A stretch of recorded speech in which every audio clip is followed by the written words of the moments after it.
Welcome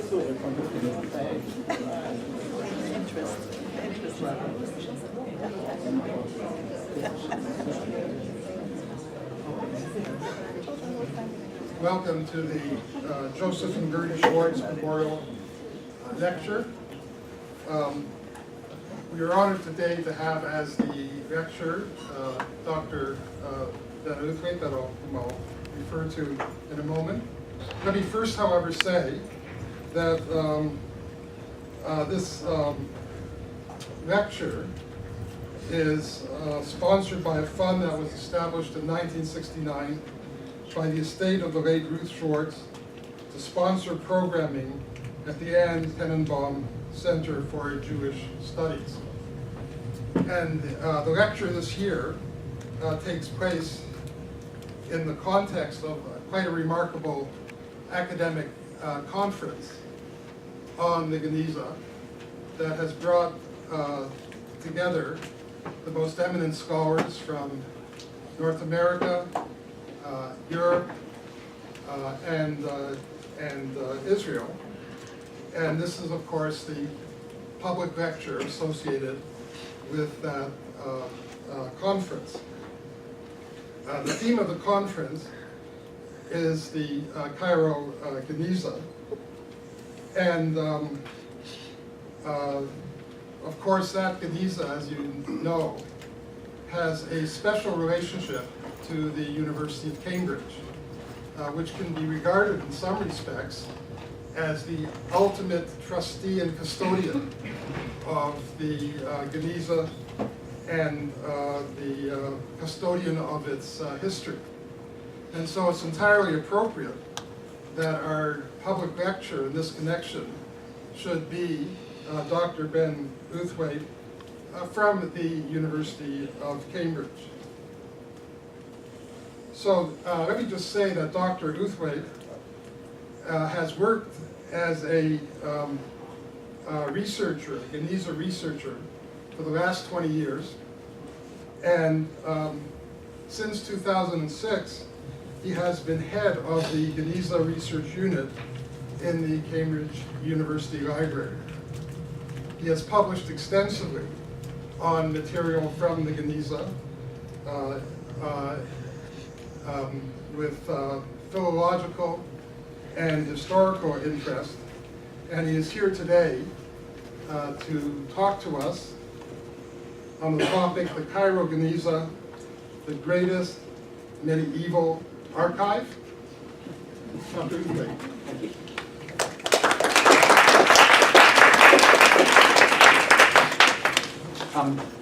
There's a microphone. Can you hear me? Okay. I just need to swap this over.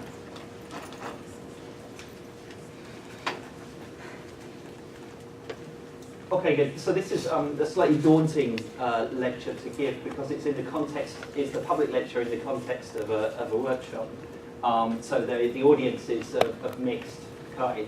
There are presumably people here who know a little about the Genizah, presumably many who maybe don't know anything about it at all, and then there's a hardcore of people who know everything about it and have spent all afternoon sort of sharpening their wits about it.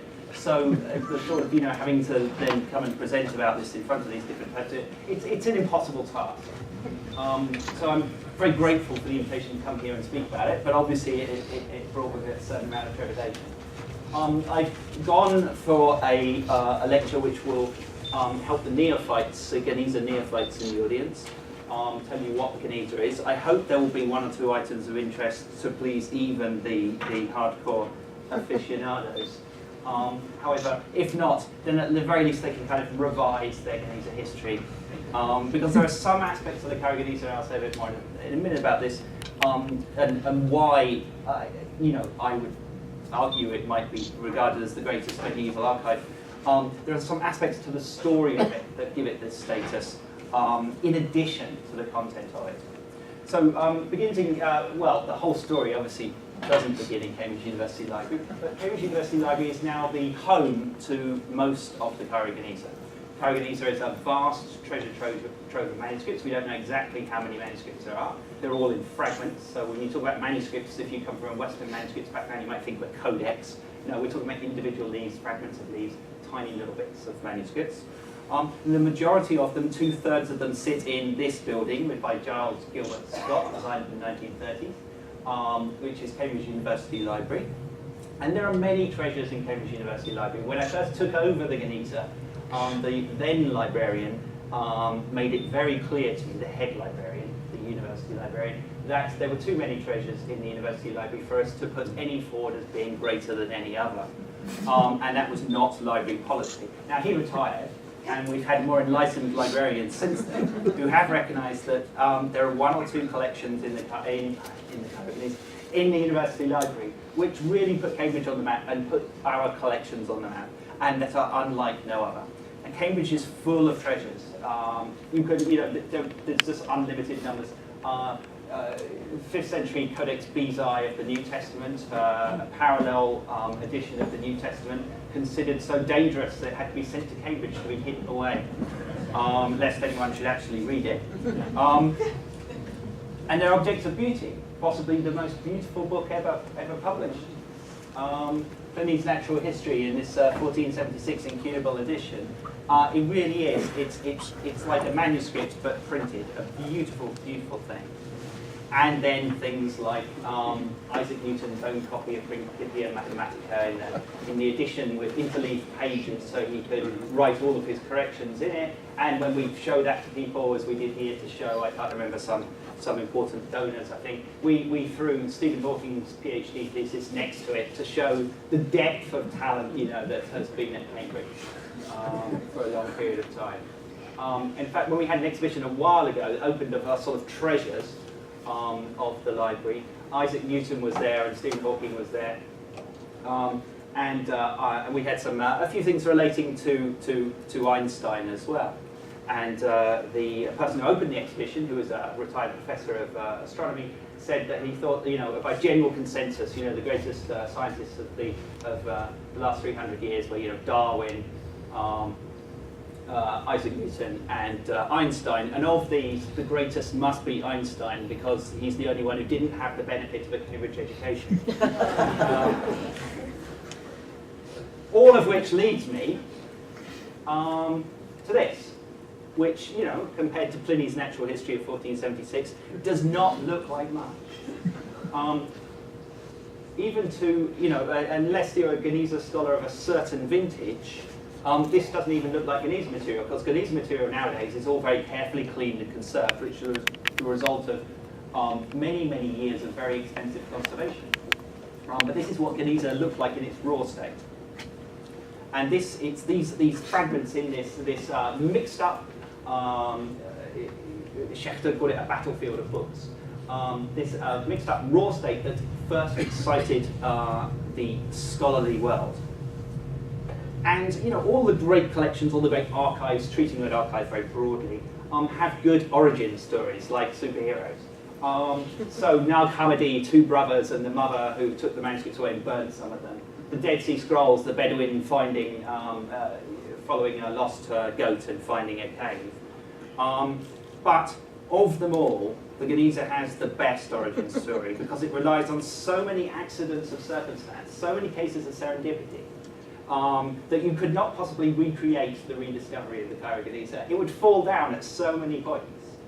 And on a personal level, there are a number of opportunities, sort of similar things I know have happened. They just failed because we don't have the same knowledge and the same circumstances as we had in the late Victorian period when it was first discovered.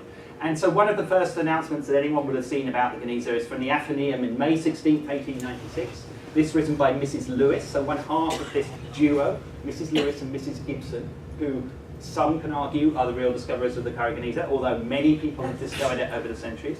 Mrs. S. Lewis writes, the Athenaeum was a literary newspaper for Victorian English people. All students of the Bible and of the Apocrypha will be interested to learn that amongst some fragments of Hebrew manuscripts which my sister Mrs. Gibson and I have just acquired in Palestine, a leaf of the Book of Ecclesiasticus has been discovered today by Mr. S. Schechter, lecturer in Talmudic to the University of Cambridge. Mr. Schechter is now studying the manuscript and he hopes soon to publish its text. And because the sisters were extremely fair to one another, a few days later in the British Weekly, so 5 days later I think in the British Weekly, Mrs. Gibson, the other twin sister, Mrs. Lewis and Mrs. Gibson, wrote a fuller account of the discovery, in which they had returned from their travels with a bundle of manuscripts that they'd bought in Cairo or in Palestine. The two stories differ slightly. And they were going through these manuscripts, trying to identify them, and they, as I say in a moment, were quite scholarly sisters who knew an awful lot about manuscripts, but they could not identify one in particular, and their friend, Solomon Schechter, who was a lecturer in rabbinics in Cambridge in the 1890s, only the second Jew to have that position in Cambridge, because Cambridge then was still a very heavily Anglican organisation, and only recently admitted Jews to being able to study at university. Last of all came a little paper leaf, very dirty and ragged at the foot, which Mr. Schechter said might be the gem of the collection. So Mrs. Lewis put it in a stout envelope, tied it up between boards, and gave it to him to carry away. It's very typical of them, the way they describe it. It's like Lewis Carroll. Not half an hour afterwards, we got a telegram from him, followed by a letter to say that what was inscribed on that little dirty ragged leaf was from the Hebrew text of Ecclesiasticus. And then there's a justification as to why she, being a good Presbyterian, would never have recognised the text of Ecclesiasticus anyway, because you don't read the Apocrypha. Just to me. They were, however, extremely modern, because he read the end of it, complaining they can't read all of it. The few words he has not yet deciphered will, we hope, soon yield to chemical persuasion. And the text we published an early number of the Expositor. By chemical persuasion, they mean the use of chemical reagents to bring ink back to life. They were at the forefront of doing this, and while we can applaud their willingness to use science to improve the reading of manuscripts, they did unfortunately also ruin all the manuscripts that they painted with these chemicals. So there's a flip side to it. So this is Mrs. Gibson, or is it Mrs. Lewis? I'm not sure. They're on a camel, and camels don't stand still for the camera. They were early pioneers of academic photography. The photograph was taken by the other sister.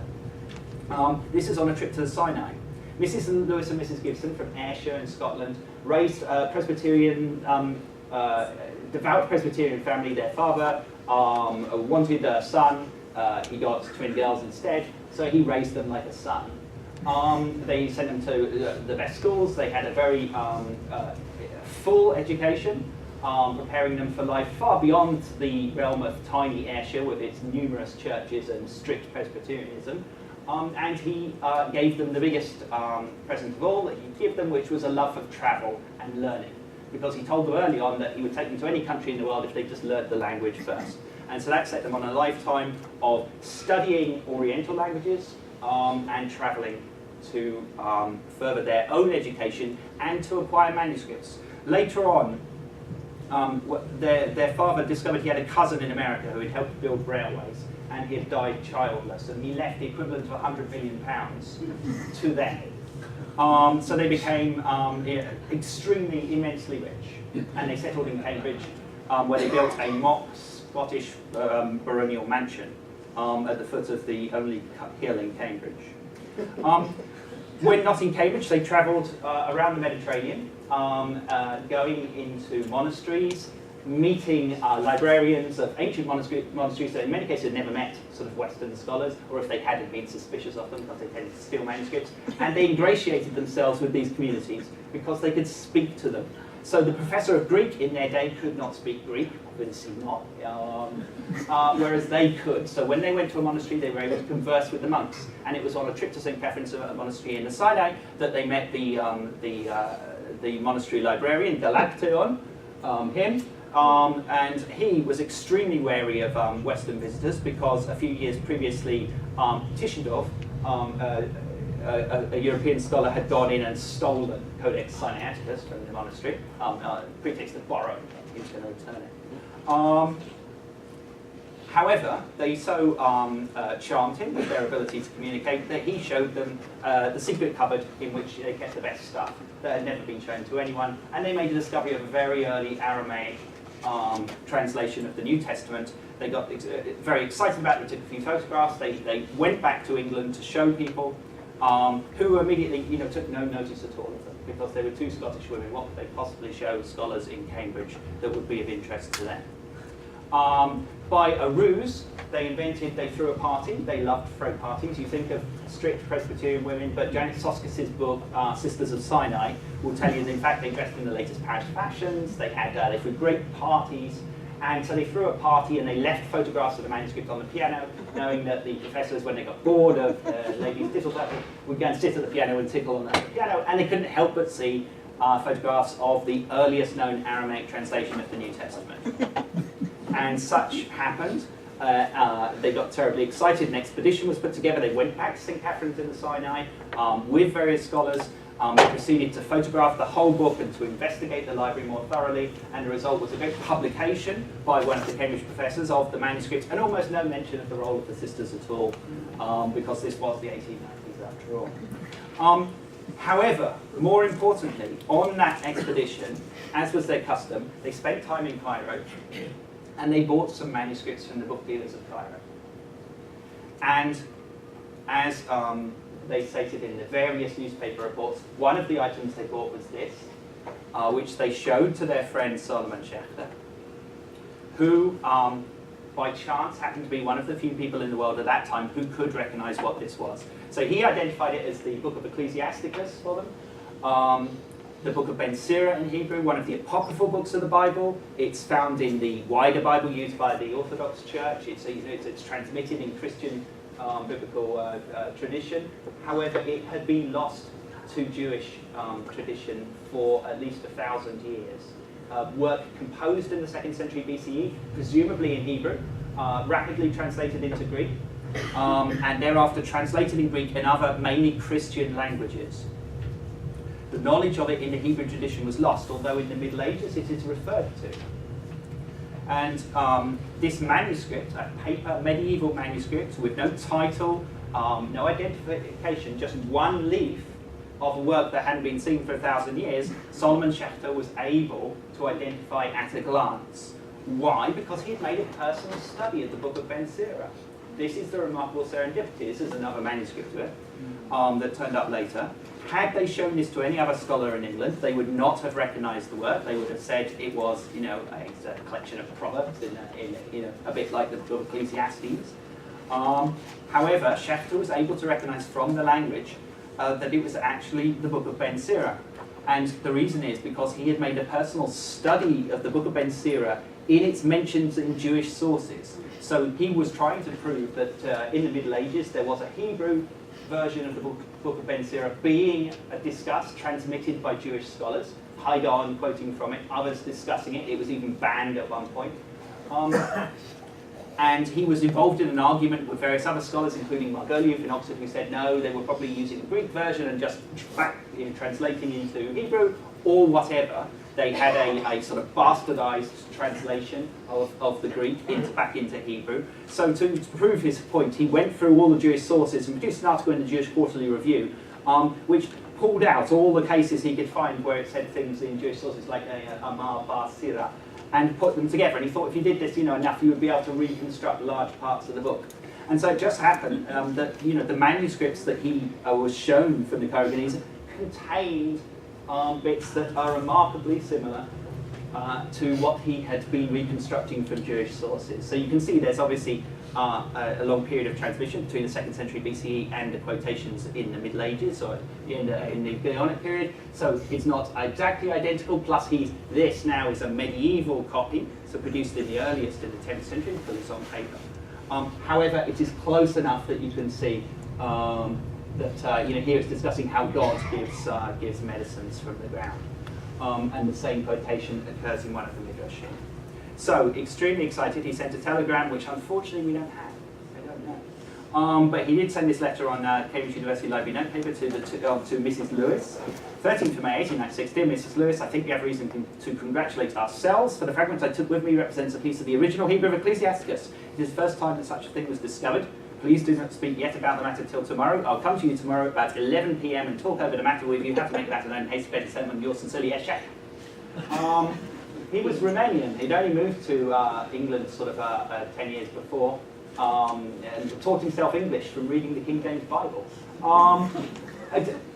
He writes extremely well. Evidently he's excited You do not call on two, sorry, I didn't show you something. Don't call on two Presbyterian women at 11 o'clock at night, not in Victorian Cambridge, not even in Victorian Cambridge.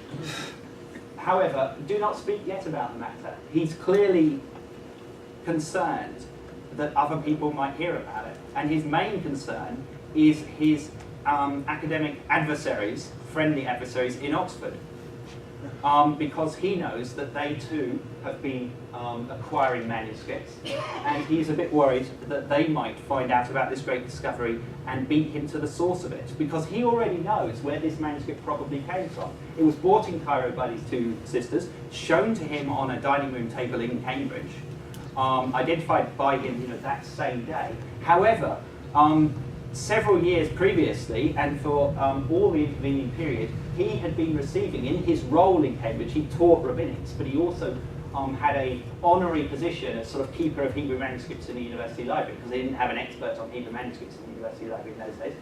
And he was able to buy manuscripts on the market. And so he had struck up a correspondence with a man called Solomon Wertheimer in Jerusalem, who was a rabbi in Jerusalem, who was also a book dealer. And he had sources in the Yemeni Jewish community. Lots of Yemenites were moving to the land, to Palestine at the end of the 19th century. And also he had contacts in Cairo.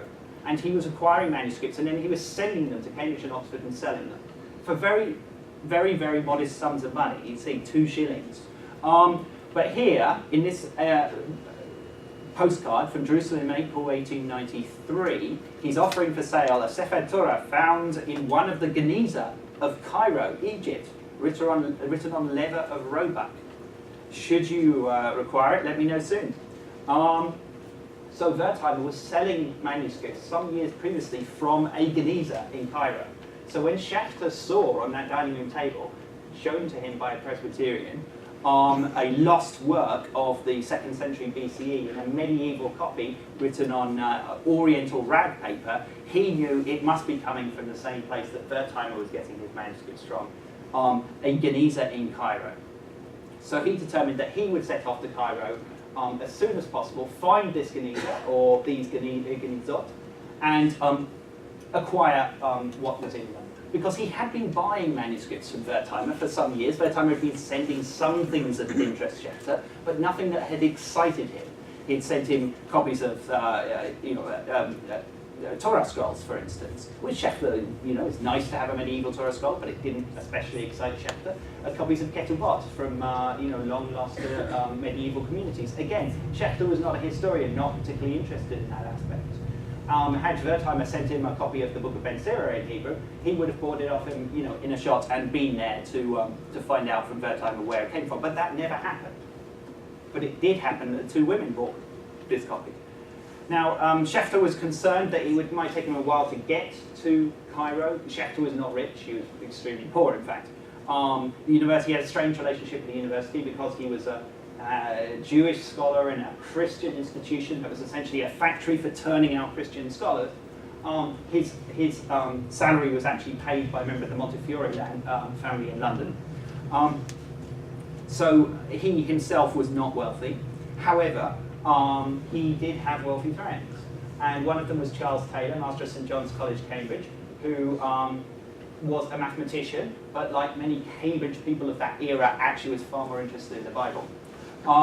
And he was a friend of Schachter. He'd studied a bit with Schachter's predecessor, Solomon Schiller's Zanesi, and he still went to Schachter with questions about Hebrew. He wrote a commentary on the Book of Avot, which is highly regarded, definitely the best commentary ever written by a Christian mathematician. His nickname was Jumbo. I don't know, you perhaps can't see in that photo, but he was a prodigiously athletic youth. But as he grew older, he slowed down, but he carried on eating. And this photo was taken tragically at his wedding, and he died on honeymoon of a heart attack. After marrying late in life, much younger woman. There was a moral there. However, However, the serendipity of the story is, of course, this happened long after the discovery of the Cairo Genizah. And he'd already made the essential task, his role in the story, which was to give Schechter hundreds of pounds, which was a lot of money in those days, obviously, to go to Cairo. Schechter got a steamship, went to Cairo, met the chief rabbi of Cairo, was shown the Ben Ezra synagogue, now called the Ben Ezra synagogue. In the Middle Ages, it was the synagogue of the Palestinians.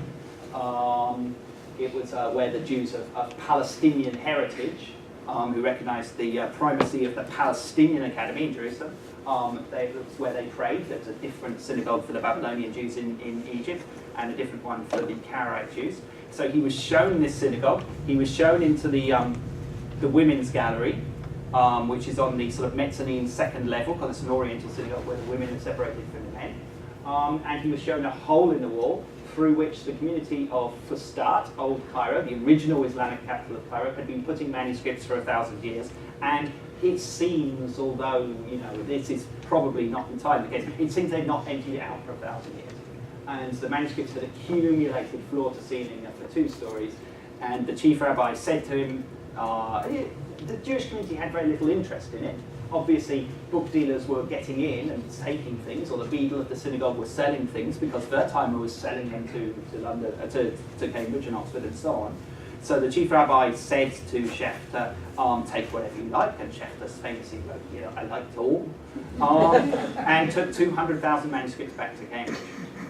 And he wrote about it on August the 3rd, 1897, in what is now famous and very lengthy Times article, an extremely witty Times article as well, a hoard of Hebrew manuscripts. And in it he describes what a Genizah is, what this chamber was that he was given access to.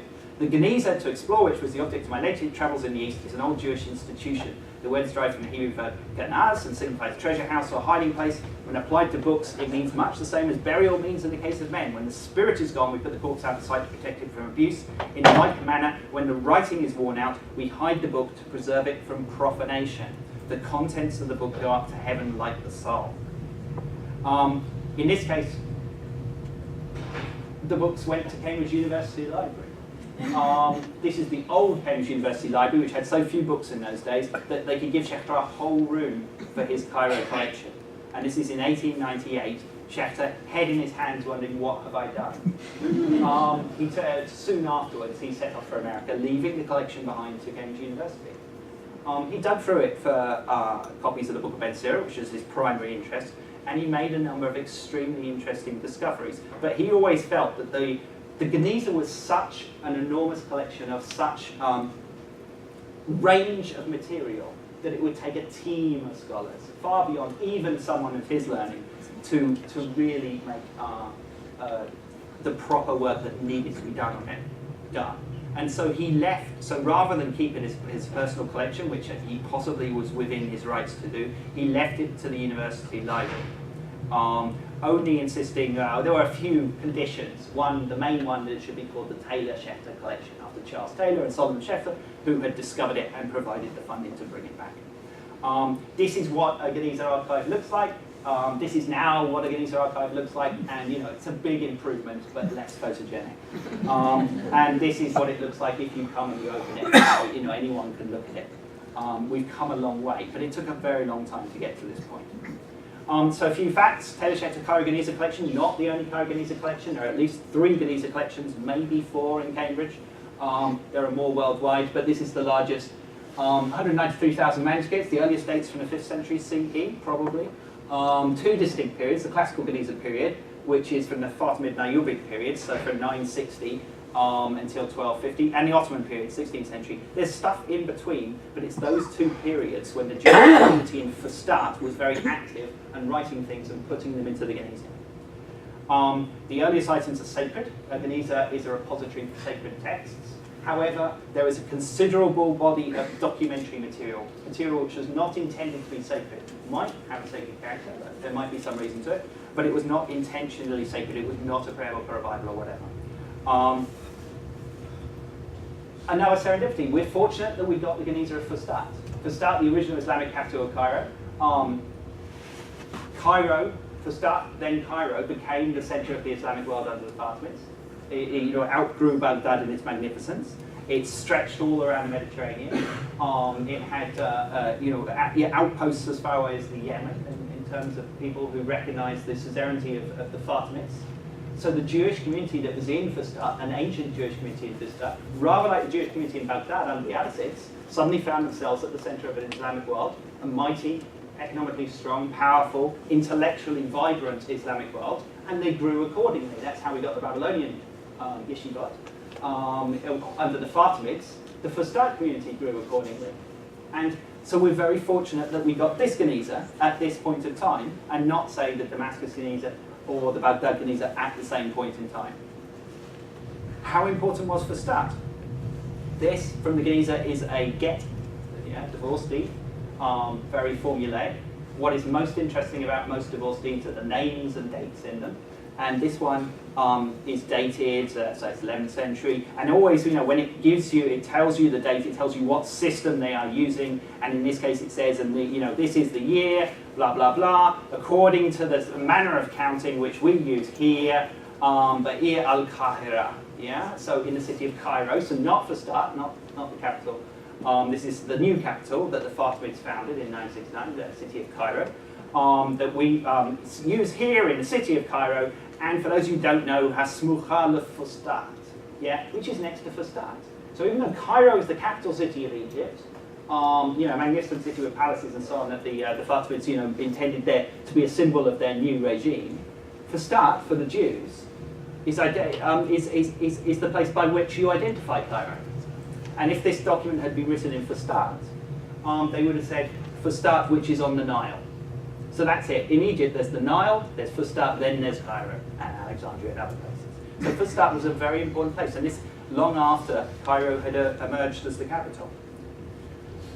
Similarly fortunate, again, this might be slightly controversial, that the Crusades happened. Because what this did, and the Seljuk invasions before the Crusades, is it drove books into the Cairo Genizah. So there were old ancient Jewish communities all over Syria and Palestine. We know about them in great detail because of the documentary evidence they left behind in Genizah, letters to and from them to Egypt. But all of those communities would have had Genizahs of their own, or would have had libraries associated with their synagogues in ancient centers, Hebron, Tveria, Jerusalem, and so on. When the Seljuks first came, that was the first wave of destruction that forced many Jews to leave the Holy Land. And subsequently with the Crusaders, an awful lot of books traveled with the refugees who came down to Egypt. But moreover, especially with the Crusaders, who were not as destructive in one way as the Seljuks, the Crusaders, when they arrived, we know took Jewish captives. They took captives, Muslims, Jews, and they sold them back to their communities. So they came to the unconquered towns like Ashkelon, and they sold the Jews back to the Jewish communities who were forced to redeem them. They knew they had to redeem them. And this letter is basically an account of redeeming Jewish captives from the Crusaders. However, they also captured books, and they sold those books back to the Jewish community. Again, they ransomed them back to the Jewish community, and those books ended up in the Cairo Genizah. So these are the treasures of Jerusalem and of Tiberias and Caesarea and Ramla. These are all these treasures that accumulated in centuries of Jewish rule. Ancient books. There would have been, the great codex of that synagogue, for instance, taken by the Crusaders, who clearly, this was not an accident. This is something that part of their strategy, their plan, and we have evidence of it in the Genizah. And then sold back to the Jewish community, and then fortunately, most of them ending up, or large numbers of them ending up in the Cairo Genizah. So in this case, this is a letter saying how many books they've redeemed from the hands of the Crusaders, and in this case, 230 mushaf, 230 codices of the Bible, and 8 Torah scrolls. So 230 codices of the Bible. That's a lot of Bibles. When you think about what a Bible is in those days, a Bible is a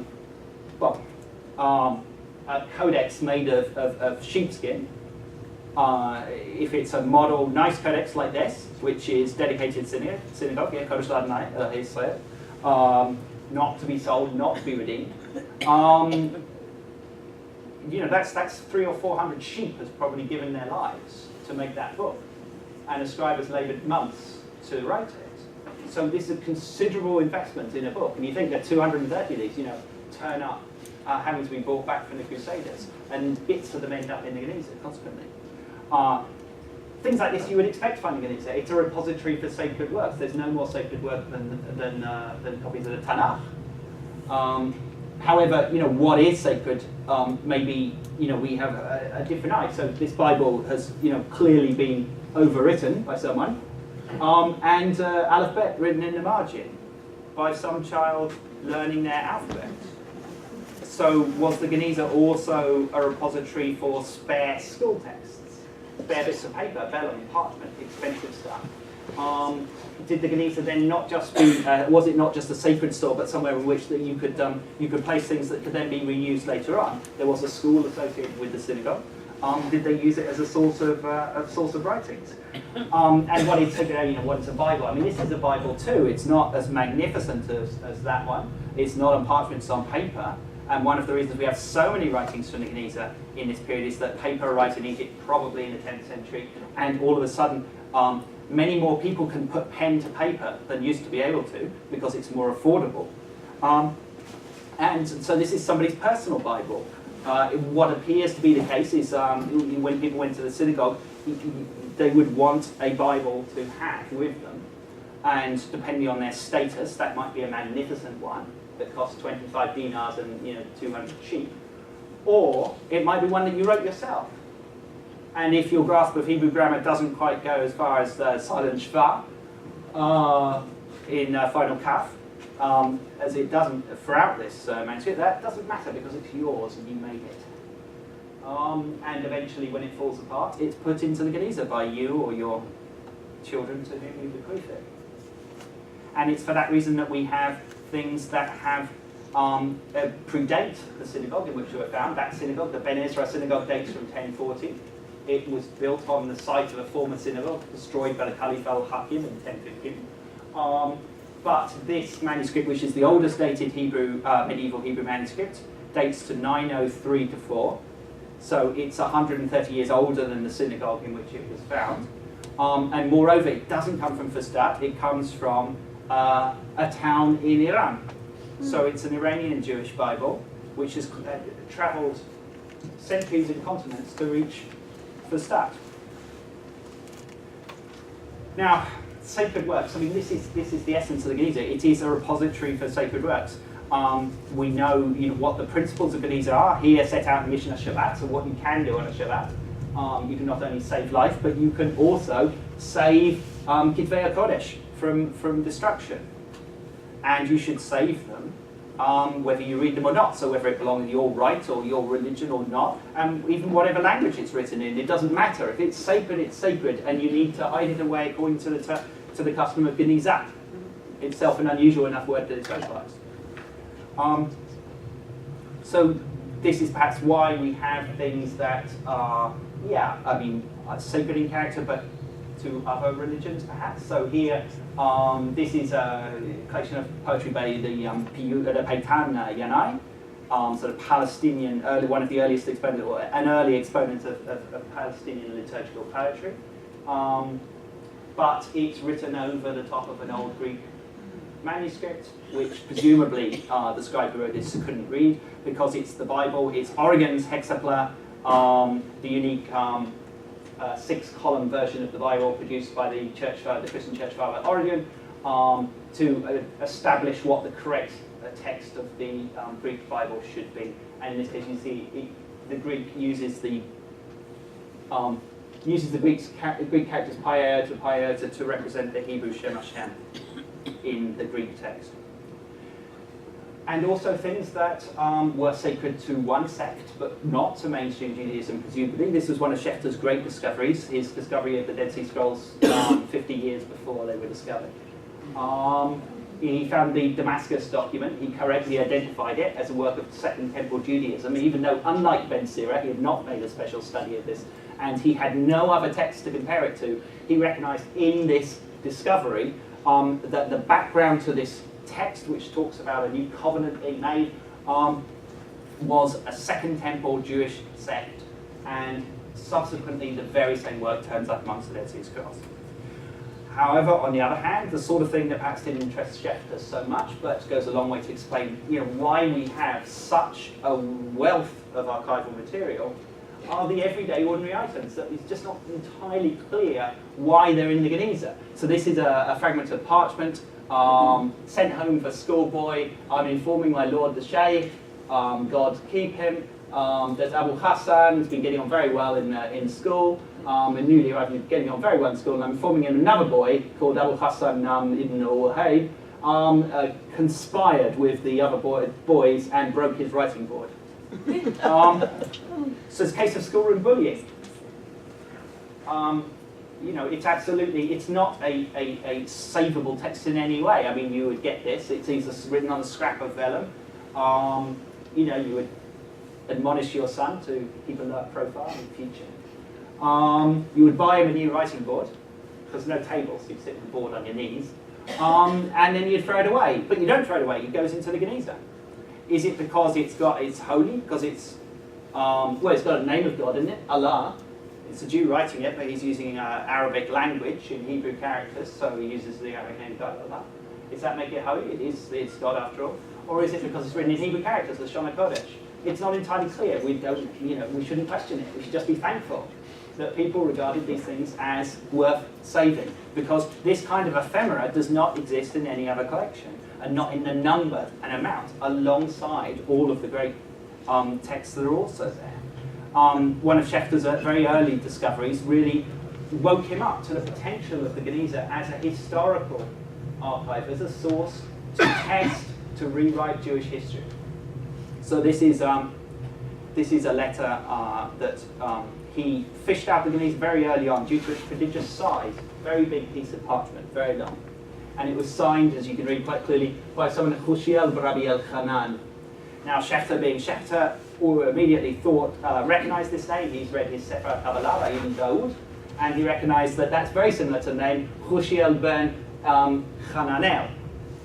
It's just El-Khanan and Hananel, it's the same name, really. And he was one of the four captives in the famous story by Ibn Daud, the four captive rabbis who go sailing off to find dowries for their brides, for their daughters, so that because the community is poor, and they get captured by pirates, by an admiral from the Spanish Navy, and he proceeds to do a very illogical thing, which is to sell each of the rabbis to an individual port around the Mediterranean, and thereby establishing all these great schools of Jewish knowledge in Egypt, in Karawan, and in Spain. And the names of the rabbis are Hushiel ben Hananel, Shemaria ben Elchanan, Moses, father of Enoch, and someone that Ibn knows that didn't know his name. And nobody will ever know his name. Now, interestingly, Schefter thought immediately this could be the person, and just so happens that Hushiel is sending this letter from Karawan to a man called Shemaria ben Elchanan in Fustat, so it's from one captive to the other captive in Ibn Daud's story.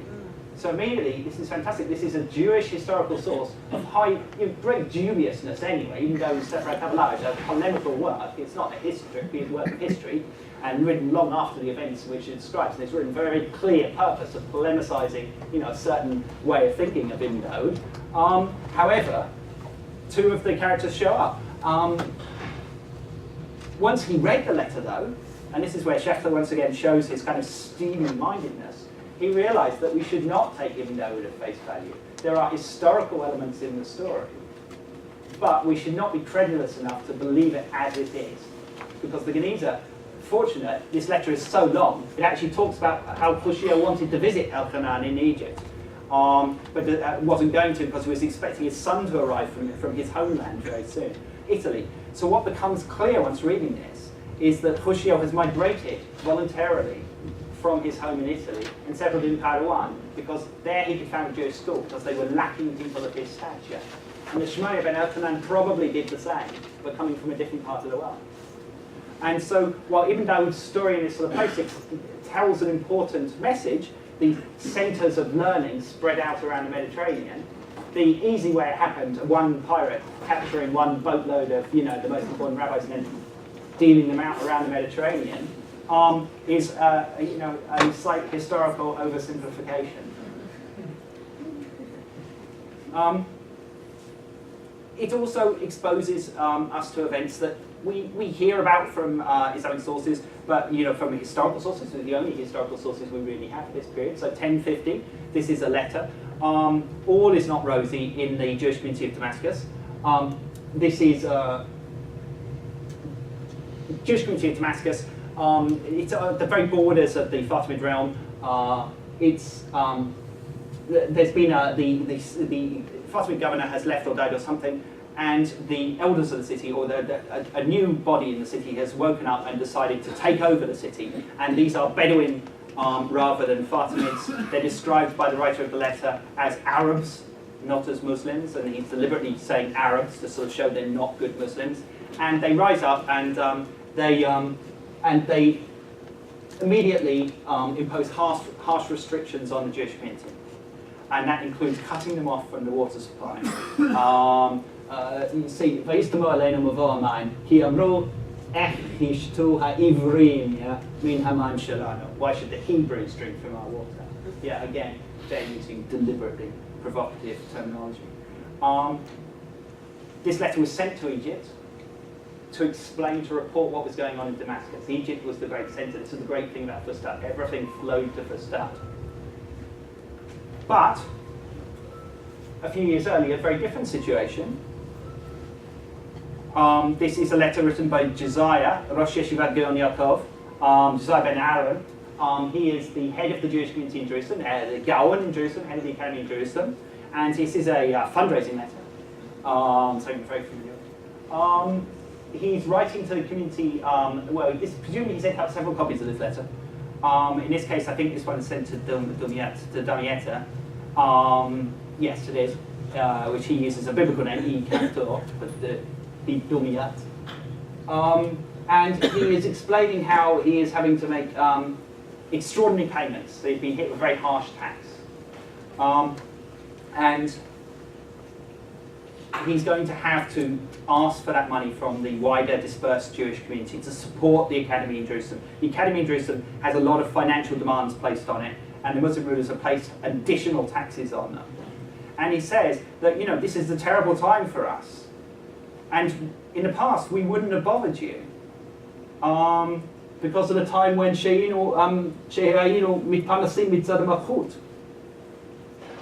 we wouldn't have bothered you because we used to be funded by the government, by which he means the Fatimid government. The Islamic government used to fund the Jewish Academy in Jerusalem.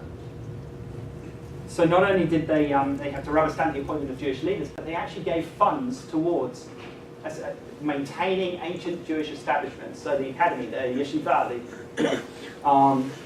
the latter-day version of the Sanhedrin was actually supported by the Islamic government. Now, I think I'll move on a bit more rapidly because I think I'm coming close to the end and I've got carried away on talking about discovery. Other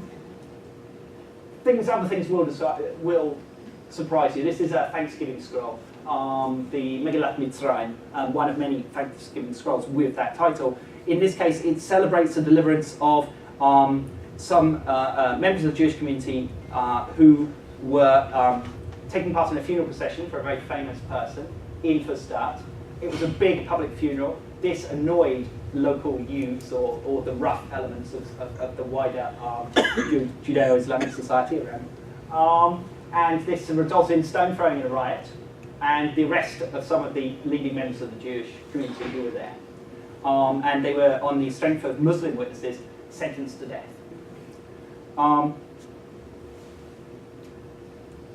This was a local Qadi who did this.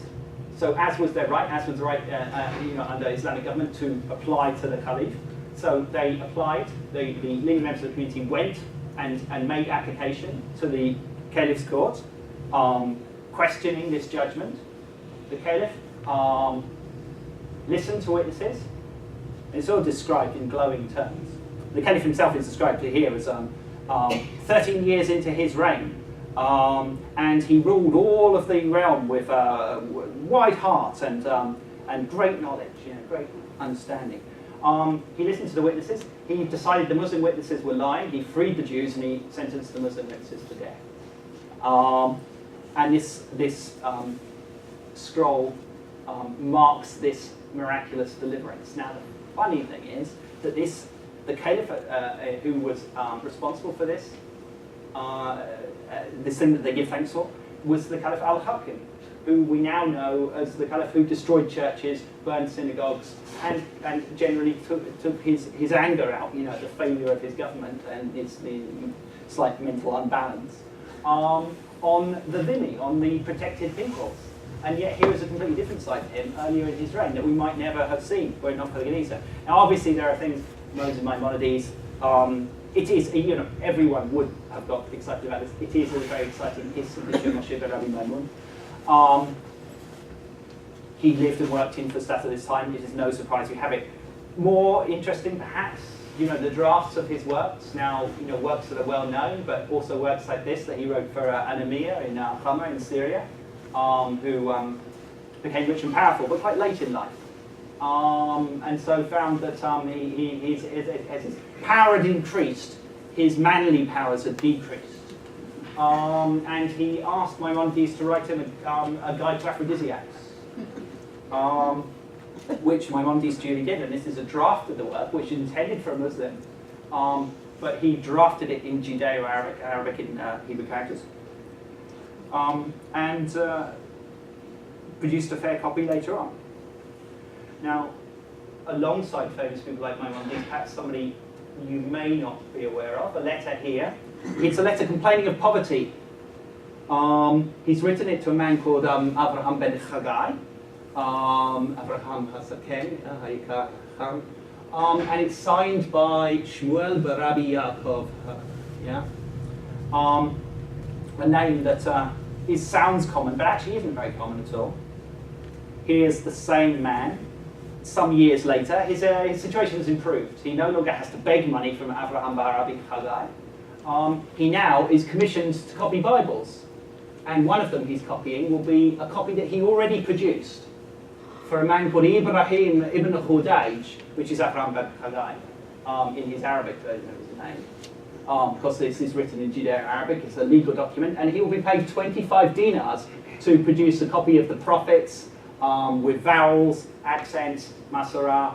He will bind it in leather and put clasps on it. He's a one-man scribal machine. Now, his name is Samuel ben Jacob, and if you're familiar with Codex B19A, Codex Leningrad from St. Petersburg, this is the most important single copy of the Bible that forms the modern critical edition of the Bible. It's the earliest complete manuscript of the whole Tanakh, and it was written by Shmuel ben Yaakov, Katavti ben Nikati, Umisati Zehamitchav. So it was written by Samuel ben Jacob. So the Genizah has him at various points in his career, when he was a poor immigrant, presumably to Egypt, to when he was sought after enough that they would pay him 25 dinars to copy of the Bible. And also this forms a very solid link between the collections of documentary collections in the Genizah, the letters, the legal deeds and so on, with the great collections of Judaica, because this Bible is what the treasure of one of the treasures of the great St. Petersburg National Library of Russia. And yet we have, not only do we have documents relating to Samuel ben Jacob, letters that he himself wrote when he was poor, but we also have other Bibles copied by him in the Genizah. Okay, so I think I ought to come to the end now, so I'll skip through a few things that I thought I might have time for, which is a slight shame, because one or two of them are interesting. Just to mention this one, going back on the theme of the Bible. So this is a will written by a woman called Hula bin Shabbat, yeah? So again, Judeo-Arabic. This is how she will be disposing of her money. It's a deathbed will. Interestingly, they're trying to help her spend her money. So she obviously was quite wealthy, and they've brought the sort of most important members of the community, so one called the crown of the community, has come along to help advise how to spend the money.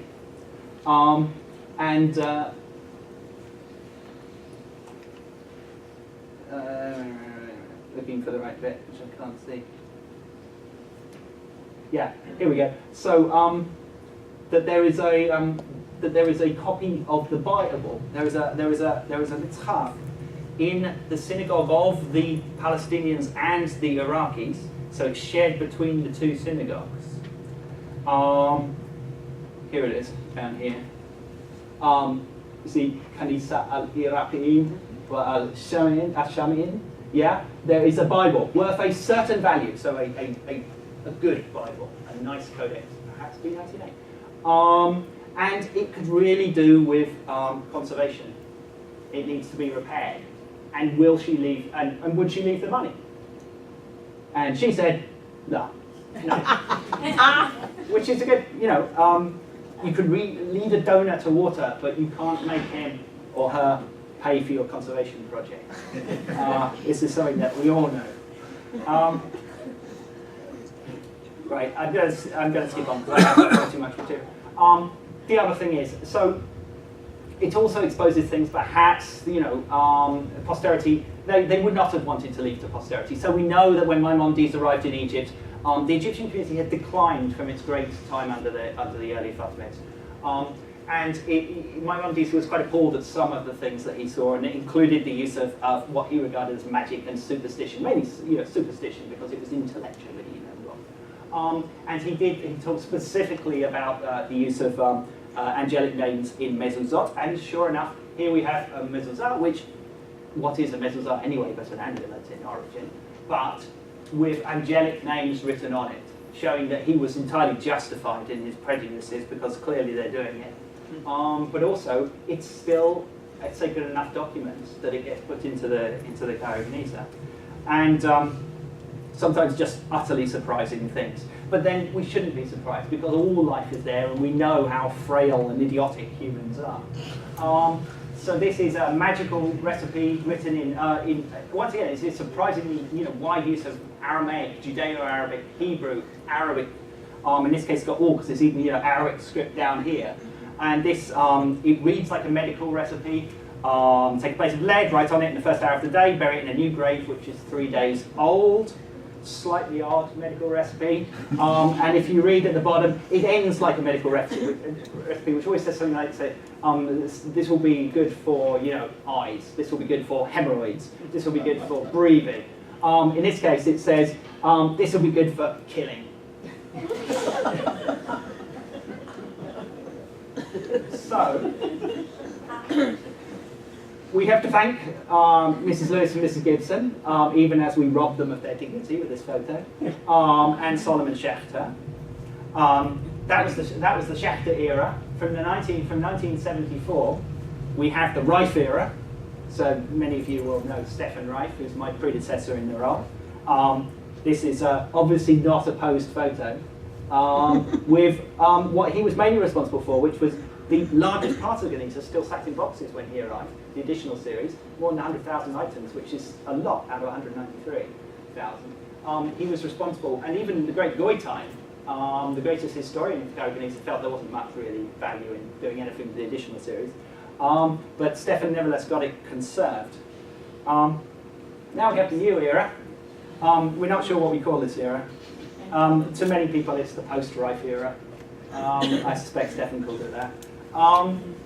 This is what is our biggest achievement since I took over 11 years ago. Well, digitization, it has to be. These are photographers. This was 5 or 6 years ago, maybe longer, I'm not too sure. When at the behest of what is now the Jewish Manuscript Preservation Society, with the generosity of the Friedberg family of Toronto, we were persuaded not just to digitize the gems of our collection, but every single little item in our collection, right down to these things, which one day computers will piece together, but humans will never be able to. We shot them on this lovely blue background, and I was persuaded to do this in the face of everyone in my photographic department telling me this is the wrong thing to do. I was persuaded by the simple fact that in the future the biggest consumers of our digital images will not be people but computers. And computers cannot easily read a manuscript that's brown against a brown or a grey background. They really could do it with a blue background. And they're entirely right. I learned many lessons out of the project. One is never leave your photographers alone.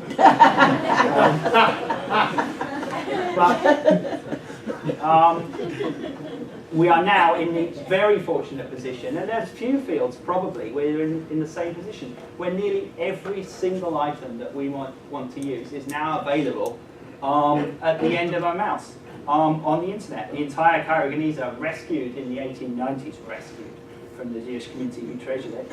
And just to recap then, it's got one of the best origin stories. It's from Fustat in its heyday. The Seljuks and the Crusaders actually poured more material into the Genizah from all over the Jewish world. Has texts that are intended for posterity, but importantly those that weren't.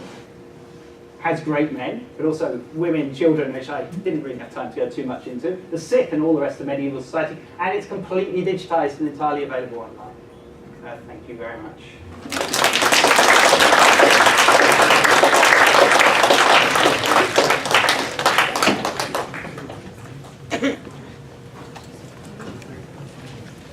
So we have time for questions, and Dr. Wickman has agreed to address questions. Let me first ask if there are questions by any of the students, the graduate students especially.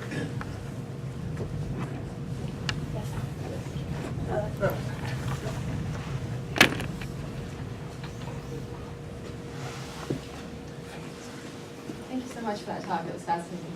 I'm just wondering if when the Crusaders who drove more material into it took anything with them, because surely what they found would have been of interest to the people who sent them, or not. Yes, I mean, not everything was sold back to the Jewish community, but an awful lot of it appears to be. Because we have items that we know are definitely in Crusader hands because they have Latin on them.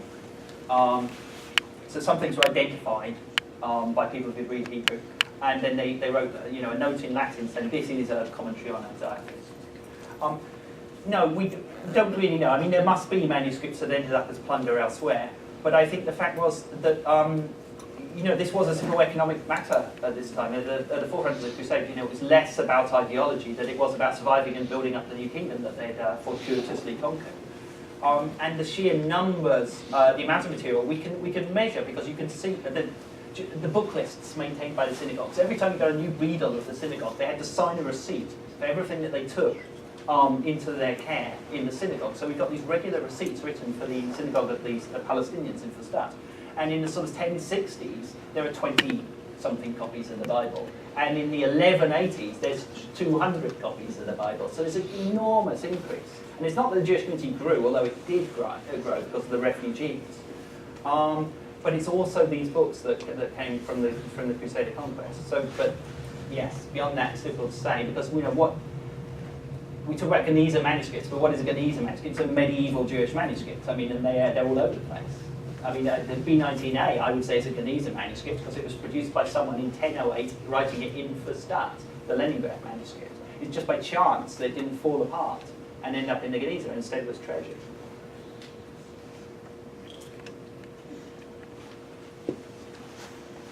Other questions? Again, let me ask first of all by students. By I'm not students. or by conference participants. Here's one, yes. Let me just a short addition. Rachel has a microphone for it. Yes, I would like to make a short addition to the Wertheimer story. A few years ago, two gentlemen approached me. One was the grandson of Wertheimer, the other one was a great-grandson. And they were making a kind of a campaign to call a street in Jerusalem after the name of Wertheimer. And they had the family tradition that he was the man who sold to the Louis Gibson sisters the Ben Sira. So they asked me to find the Athenaeum newspaper. I found it, and in fact, Mrs. Lewis was it. She wrote that they purchased the fragment in Palestine, not Jerusalem, Palestine. I gave him the photocopy of this newspaper piece. And then I agreed even to write a recommendation to the committee of the municipality of Jerusalem to call a street after Wertheimer in recognition of all his contribution to the study of the Genizah. He not only sold, they also published many Genizah fragments of Old Midrashim, publications which are quite worthwhile. So in the end, the campaign succeeded. And there is now a street in Jerusalem called after that. Thank you. Yeah, no, I mean, that's true. The problem with the story is because they travelled through Palestine, they bought manuscripts, they say, and they claim that Sharon. I know. Yeah. There are two people, Wertheimer at least, and the Russian clergy Anthony, Yeah, and who bought quite a very significant number of Genizah fragments and sold them both to Cambridge and Oxford. yeah. The two sisters give differing stories at different points. When they write it up in books, they don't talk about Palestine at all, for instance, in many of the cases. They talk only about Cairo. And in one case, Mrs. Gibson explicitly says the Ben Sira fragment which we bought from our usual haunt in Cairo. So they deliberately obfuscated it. It's now difficult to say. But it's true, Wertheimer is an unsung hero. And he didn't get paid a lot for his services. Further questions? All right, thank you for such an interesting discussion.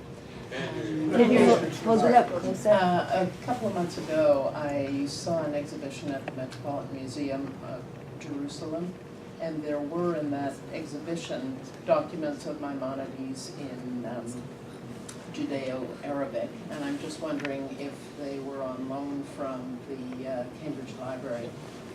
No, they were. I think they all came from the JTS collection, the ENA Elkan Nathan Adler collection in New York. Oh. I think because there were a number of people competing to get the Genizah at the time. Schechter, was the sort of did it the easy way, but there were others who were slightly who were ahead of him. And Elkan Nathan Adler, who was the brother of the chief rabbi of England, went to the site of the Genizah before Schechter. And he was given a bag and told to take whatever he wanted. So he took, supposedly 50,000 items, because that's how big the ENA is. It was a big bag. And that collection subsequently got sold to settle tax problems later on. That got sold to New York. So they were self-sufficient for that exhibition. But they could, we have an exhibition opening in Cambridge in April. Which is called Discarded History, and in it we attempt to show what the Genizah really enlightens us about everyday life in the Middle Ages. We're trying to broaden the appeal of Genizah and show why people really should be taking interest in it. Now, that exhibition will now travel. We've just negotiated it will travel to Washington, D.C., where the big Museum of the Bible is opening in November, which is a slightly controversial big museum built in the middle of Washington, right by the mall. But it will have a Genizah exhibition in it, which is all about everyday lives of the Jewish community of the Stat and Palestine in the Middle Ages. So we're quite excited about that. Other questions?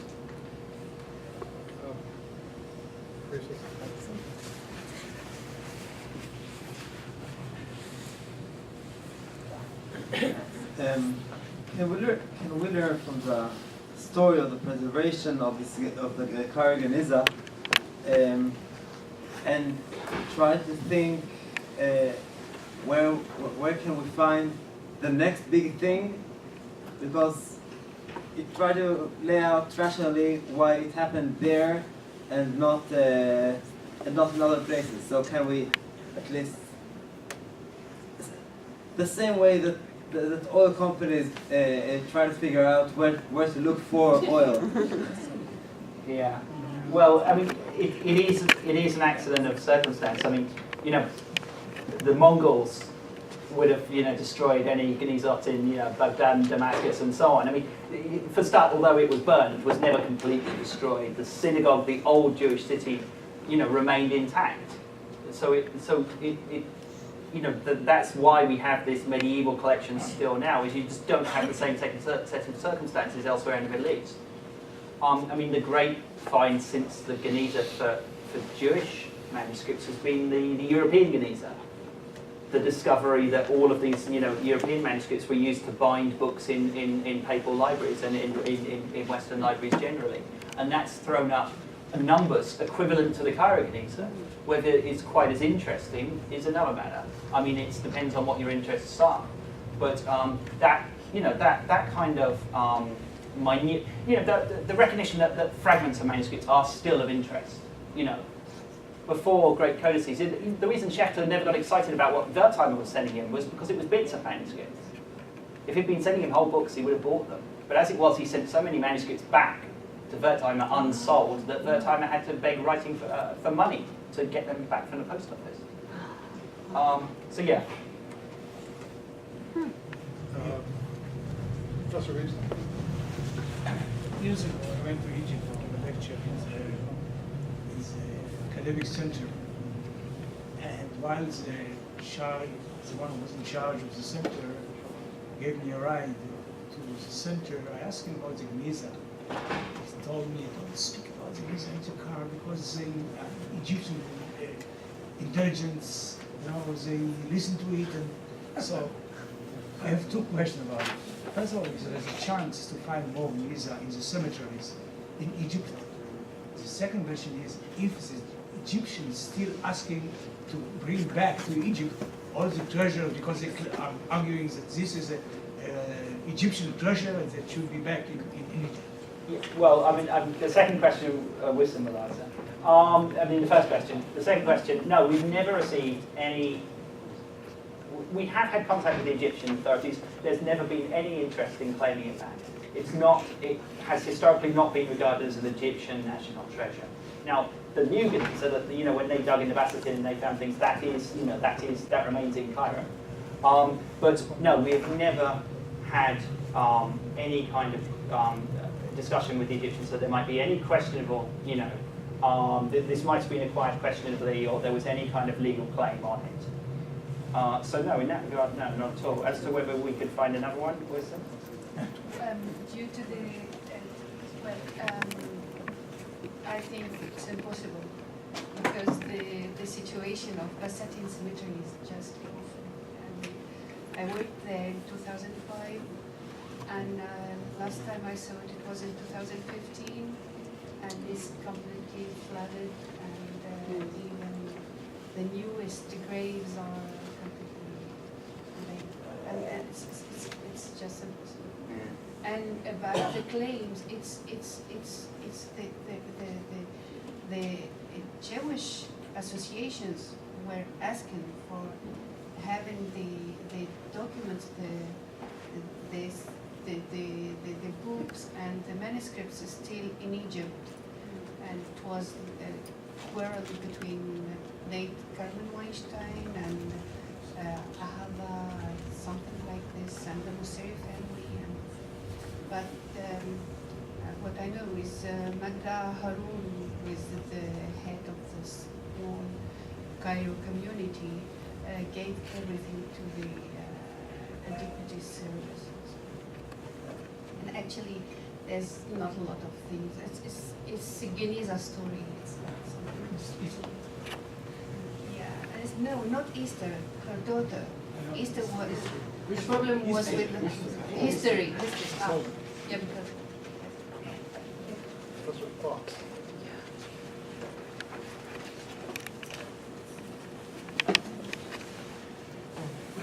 Just a brief anecdote that's related to the question. A few years ago, Miriam Franklin and I studied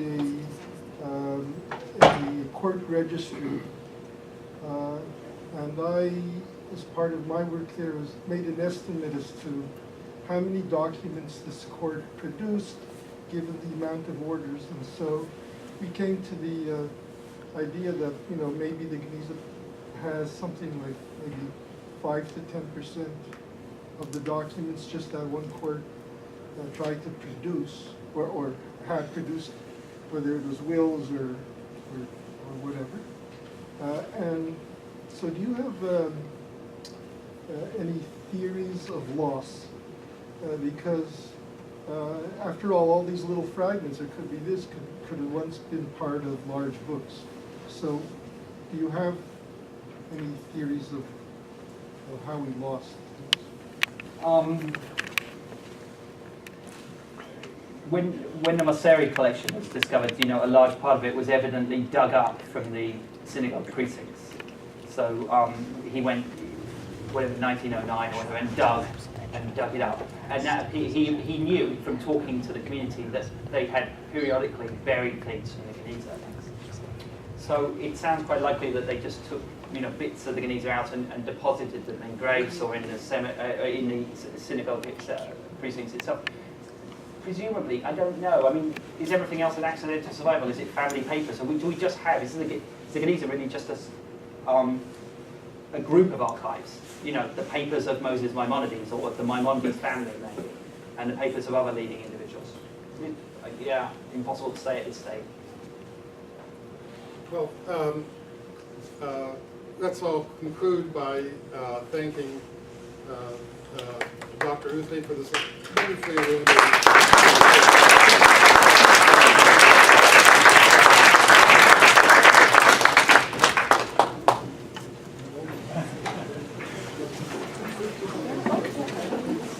So for the workshop speakers, we will I meet just in the realized hotel that my lobby husband's at nephew, 5:45, which gives you studied in Egypt 15 for a number minutes. of years. He But died we're in leaving at Syria. 5:45. Please be there in the lobby just in case you want to grab something. But we're leaving at 5:45 Yeah, well, to the a lot restaurant. of it Thank is you at very much. Harvard because he's doing postgraduate work in Egypt and living in Egypt for quite a long time. Okay. Here's the interesting, well, I'll let you finish that, but there's an interesting story of the poor fellow. His parents were very reluctant to have him stay in Egypt because at that time there was a lot of violence. And so he went to England and he was hired on The Guardian, I believe.